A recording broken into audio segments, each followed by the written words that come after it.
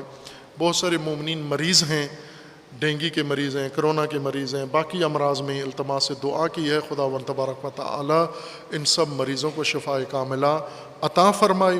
جو مومنین اس دنیا سے رحلت کر گئے ہیں، جامعہ کے بہت سارے اساتید ہیں، ان کے اور طلاب ہیں اور ملحقہ افراد جن کے عزیزان دنیا سے رحلت کر گئے، خداوند تبارک و تعالی ان سب کی جملہ مومنین و مومنات سمیت مغفرت فرمائے انشاءاللہ۔ اعوذ باللہ من الشیطان الرجیم، بسم اللہ الرحمن الرحیم، قل هو اللہ احد اللہ الصمد لم یلد ولم یولد ولم یکن لہ کفوا احد۔